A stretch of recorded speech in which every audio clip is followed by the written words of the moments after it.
G'day guys, Ninja Aaron here. Oh yeah. We're bringing back the rub. The rub! The inner sanctum chat with The podcast that we started 3 years ago. episode 2. So yeah, we're back and we thought we do our swap and have a chat, and today Aaron is actually going to interview me. So that's it. We're going to interview guests and give them a rub, Yeah. give them our trademark treatment as we have a chat with them and learn from our guests. Hopefully we get some good ones coming in, but none bigger today than episode 1. The man himself, the Ninja. Yeah. So Ninja's going to show us his magic, and we're going to learn a little bit more about the man himself. So tell us where it all started, Ninja. Tell us where you grew up, I guess. Where you... yeah, my origins I'm actually from Tasmania, so northwest coast. So it's very isolated and Bit barren. It's just very rural. So it's just very agricultural and farming and trees and fishing. So those primary industries is what was going on there, but it was very isolated, and I was kind of that's all I knew growing up. And I actually grew up a bit on farms as well, dairy farms and some crops around the Deloraine area, which is near Launceston in Tasmania. So so I was always an active kid and a very shy kid, but I suppose the way I was able to express myself was through sports. So basketball and sprinting were the first one. Sprinting first, and then basketball, and then a bit of Aussie rules football. So that was what I really enjoyed, was being active and fit, and health came into it later, I suppose. So what was it like being a shy kid and then finding, I guess, your outlet? Like, when did you realise that sport was your way of kind of, I guess, being yourself? Yeah, I suppose that's where I felt accepted. I could get into a zone, and I wasn't an introvert. I could be an extrovert out on the court type of thing, and just because I could express my physical prowess, I could kind of dominate people in a way,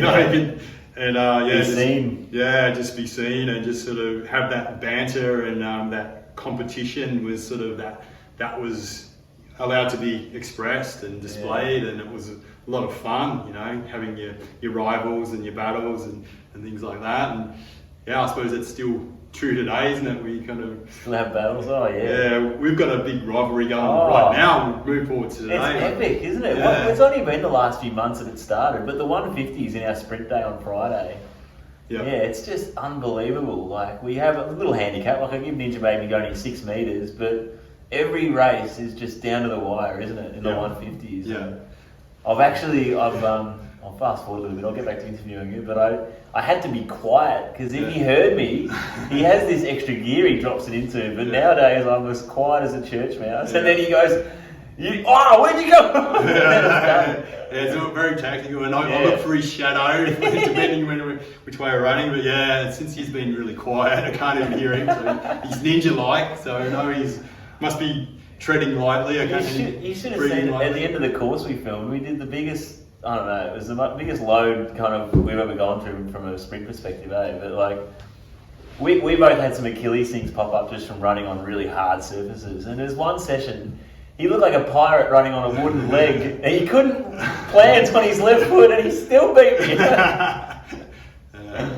It's competitive, isn't it? Just that, inner grit, isn't it? That we find it when we need it, and we just draw upon it, and and it's something that we've got, and it doesn't mean anything to anybody else but us, but we're just trying to get the most out of ourselves, and we're just totally exhausting our heart and lungs, aren't we? It's a hard distance to run flat out, isn't it? So, and you don't go 100% unless you're in one of those competitions, so it's a great way to push your boundaries. And like, we both played competitive sport, but we don't really play competitive team sport anymore. But to have the juices going, in a simple 150 metre race once a week, it's great to still experience that competitive battle. Lots of endorphins. It's all natural, and we're getting the earthing and the sunlight and the fresh air. But the main thing for us is it's community, isn't it? Like, to just engage with other people, and that's what being human's all about. Like, being social. It's sort of Yeah, we're here to be social, aren't we? It's here to share the journey, and it's life. So, yeah, we've realised that in our business, isn't it, Ninja? It's like the training and even the treatment, and even working together. Like you've brought this concept and these techniques to us and the world, and that's what has made it special, isn't it? Like you could have just had a room on your own and been doing this and been a guru, but there would have been something missing, without that team or community environment. Yeah, it's just so important. I've always kind of used the word clubs and tribes. So team is really important. We're wearing the same colours and things like that. You're a part of something, and we're trying to revolutionise treatment in the world. Very trying to be really holistic, but the treatment we're doing now, the deep tissue stuff, that's been our cornerstone. That's been our trademark. That's what we're trying to be renowned for, but we are much more than that. But this is where we start, the ground floor, the body treatment. And so there's something we have got somewhat control over, isn't it? Like our own health and what we do with our body. We can move it or not.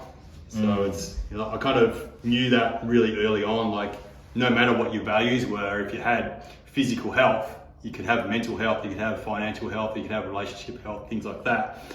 You could be in service to your fullest potential. But when you're sick, you're kind of chasing your tail in a way. You just you're not your best person, you're putting your best foot forward. So best version of yourself. So that's fascinating. So it's you don't have to be the ground floor. It's like if you're going to get something right, try and just get your health and longevity right. Yeah. So tell us a little bit. We fast forwarded a little bit there, but like you made a move, didn't you, in your early 20s, which kind of got the ball rolling in terms of getting to where you are now. So maybe tell us a little bit about that. Yeah, I suppose in my life I wasn't happy, so I just wasn't going anywhere. I was working in hospitality. I was kind of done a couple of courses that I kind of didn't really see the relevance in. Like I was doing some accounting and I did a computer course. And I started off doing sports science as well. I just didn't last very long at that. Yeah. That was up in Launceston where I first moved out of home, like 3 hours away from home, and I was only 17. I started uni, so I was young, immature, and then I moved over here, and what I said, I burnt the boat. So I kind of didn't stay in contact with a single person back in my hometown. I just wanted to start afresh, and I wanted to get in and do the stuff that I wanted to do, not just what my parents or whatever encouraged me to do. And I wanted to get into the health and fitness industry, and just come over here. Didn't really know anybody.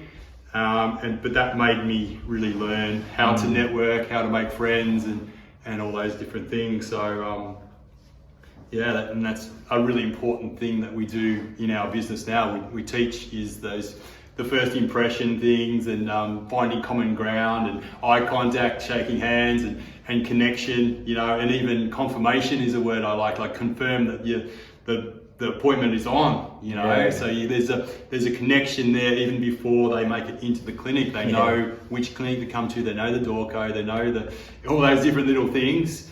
And you can even, I'm like signing off now with my barefoot and my little ninja symbol, the emoji. So trademark. The emojis are there for me, but that's someone new that comes in, they've seen the little barefoot ninja emojis there, and they know exactly that I'm there ready for them, and I'm gonna fix them. I tell them even before I know what's going on, I'm gonna fix you.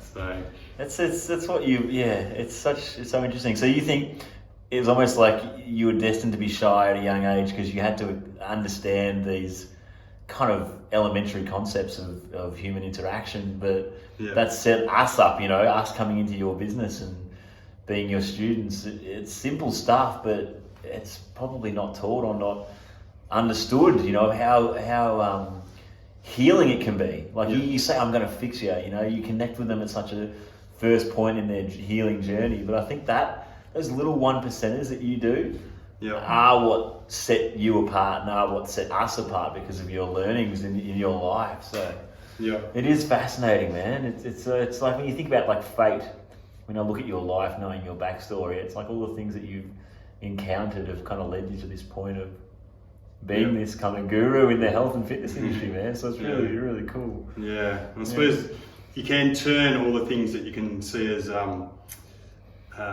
what's the opposite of resentment. No, when it's a blessing and a curse. So you got blessings and curses in the same instant. And if we go back a little bit further, before I came over here, I had from 16 to like 21, I had this chronic acne. So, and I just sort of felt like a monster, things like this. And I suppose that kind of set up the health stuff to really explore the natural health, the natural hygienic work that I got into to clean out the inside. And it's like me kind of having a physical ailment, I kind of knew that I was okay inside. And so I had that experience of looking ugly, but on the inside I was all right. And so you kind of can, connect. I still didn't have pimples on my eyes, so I could still keep eye contact with people. And as long as people kept eye contact with me, we could have a, conversation and stuff. And I was still me, but I just going through those experiences of looking really ugly, and then it's just enabled me to kind of, no matter what the person in front of me looks like, don't judge them, the book by the cover type of thing. And you can still really engage with somebody and still find some common ground with any human on the planet. So it's really important stuff to experience. And like, I suppose you don't really fully get stuff until you've actually experienced it. And that's what I'm trying to, impart my wisdom onto people, but I want them to go out there and learn things for themselves as well. I can kind of coach you, but I can't feel what you're feeling through your elbows. I can kind of see if you're in the right general vicinity. I can see your angles and things like that. But it's not until we get people to work on me or work with them that we can actually have a full experience. And so true. So talking about the treatment stuff, where did it come from? How did you develop these techniques? What was your experience? The way I've kind of explained it before in the past is I was looking up at a muscle chart like this big one just over here. Might be able to get that on the film, Leo. And, I was just looking at that, and then I kind of had like a epiphany, a download type of thing. And I was doing work, doing some Rolfing work at the time, a course at the time. And so I was learning about fascia and the fabric of the body, and it's sort of like these rubber sheets everywhere. But I was just looking up at the muscle chart, and I was looking at the way the fibers run, and I was actually in this spot around here just looking at it, and I just sort of, I was doing work without oil with Robert Young, the Rolfing stuff, and I just sort of, like this thought come across the sky, and it just sort of told me to go in close in here like that. Get in there and then go in line with the way the fibers run.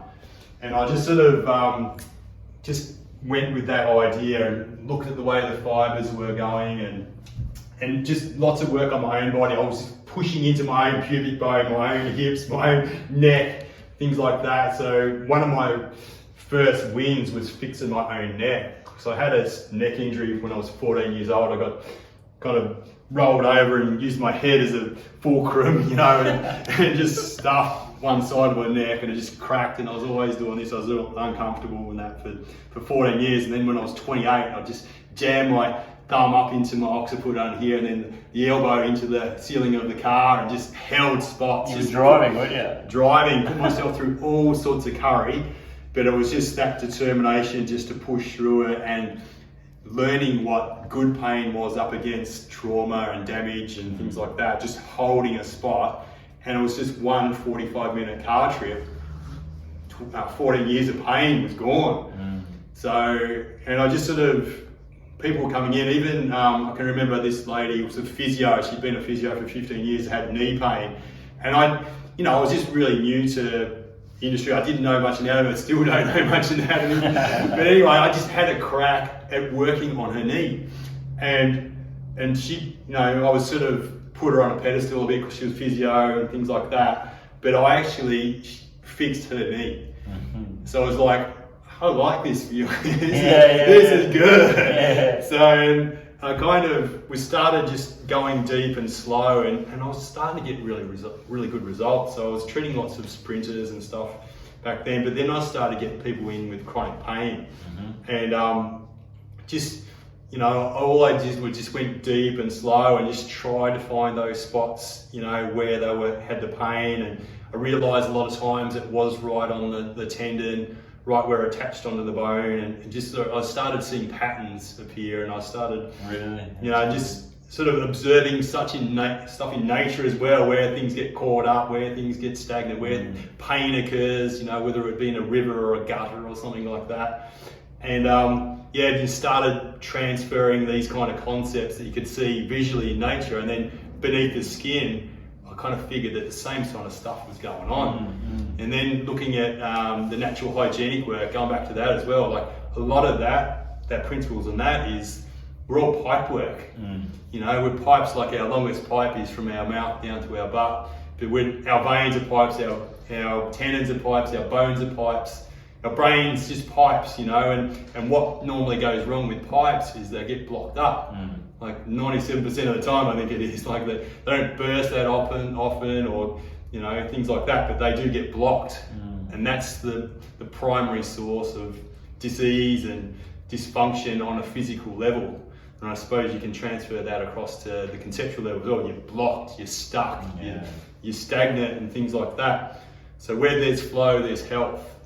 So just looking at those kind of simple principles of detoxifying the body, you know, giving the body a chance to heal itself through fasting or colonic irrigations, or, you know, the different herbs and things like that you can take, juices.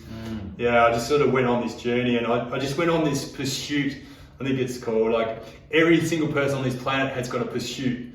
This is the one that we're on, you know. So you don't have to go on this work. You don't have time to do the stuff that somebody else on the planet is putting all this time and effort into doing. But you can learn from us. We can give you some shortcuts in a way, or, you know, through our learning, through all our trials and tribulations, we can kind of give you that impetus to be the best version of yourself. So you got to seek out the people that you want to aspire to be like. I think, like, and I saw a quote recently, is like, you know, be the person the younger version of yourself needed to have around. You know. And your best customer is a former version of yourself too. I've always kind of thought that. So yeah, because you know how you got to how you are here right now. So they can probably follow a similar path and have the similar kind of outcomes. So yeah, it's so cool, man. It's so cool. So, yeah, it's deep and slow, and yeah, pay attention, and I suppose have compassion as well. Like. Tune in to yourself, and I'd like to allow people to use their intuition, you know, what is good pain up against what is trauma, what is damage. And we all kind of know, we've all got this internal compass that tells us what's the right kind of move for right now.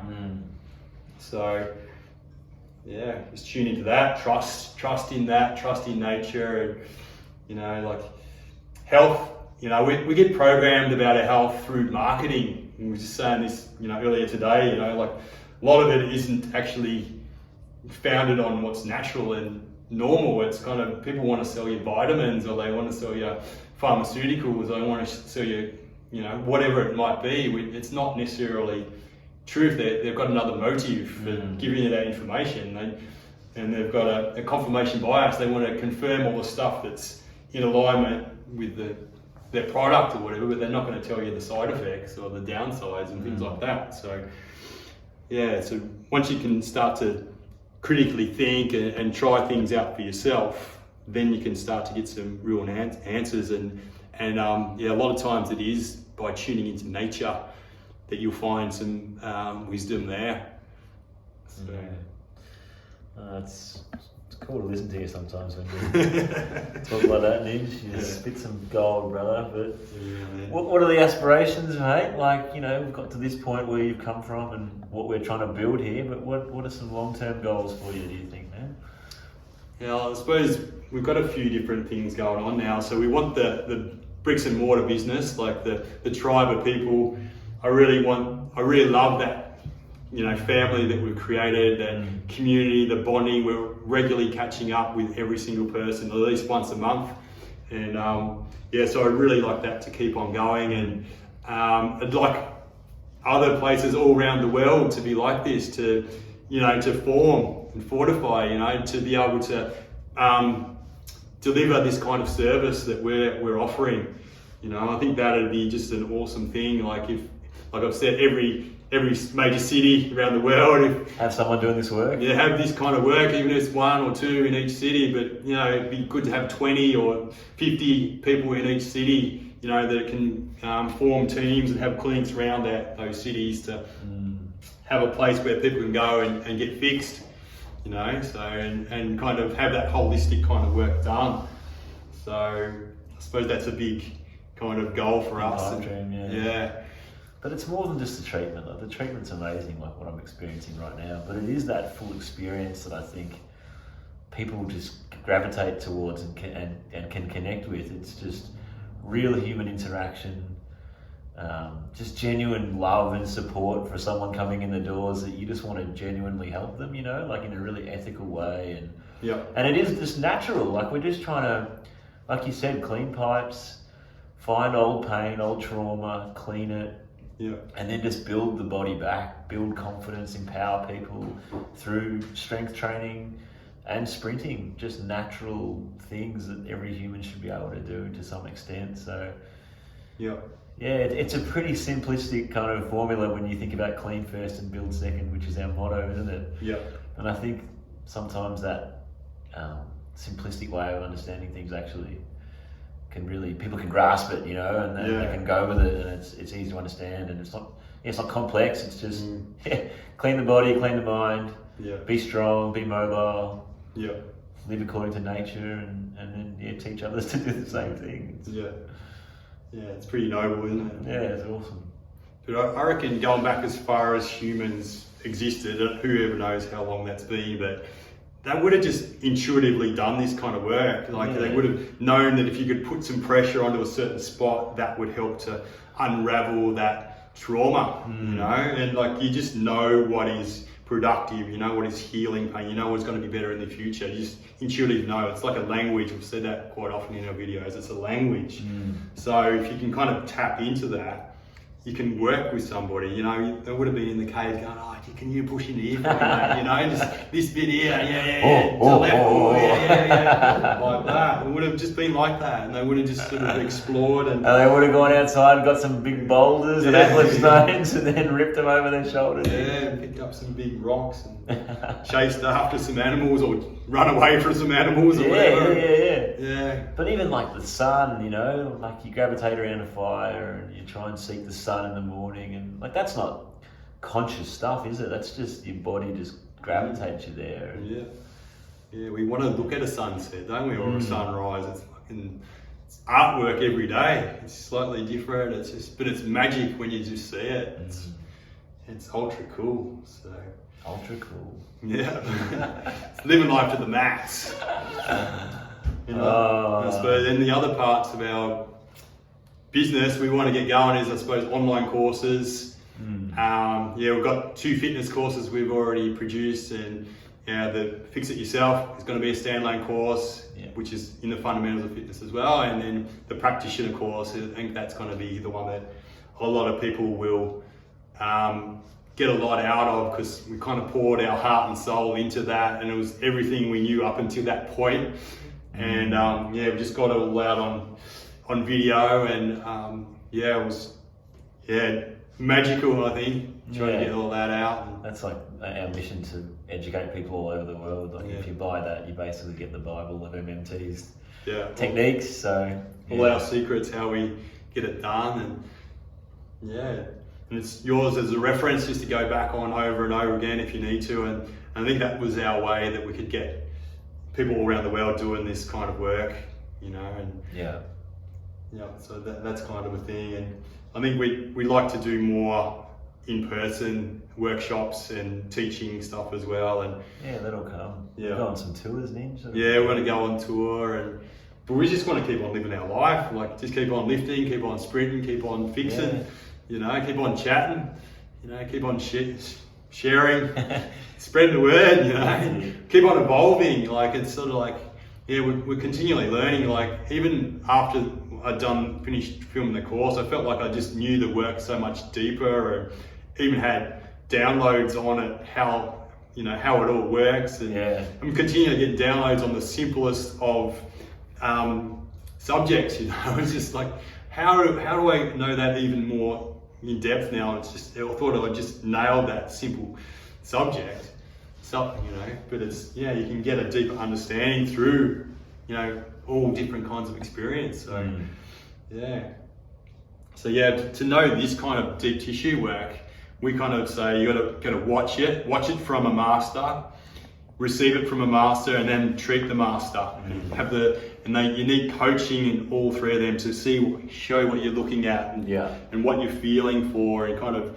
So that's a full experience of the same thing, isn't it? But different perspectives. All three are totally different perspectives, but you get a full rounded understanding through experiencing all those different things. So, and like I said, like the injuries have been the blessing. So one of my biggest injuries, so the acting was one blessing, but my knee injury, 2011, that was kind of like my deepest, darkest moments, when I couldn't walk, I couldn't sleep, I was in all sorts of pain, and it slowed me down.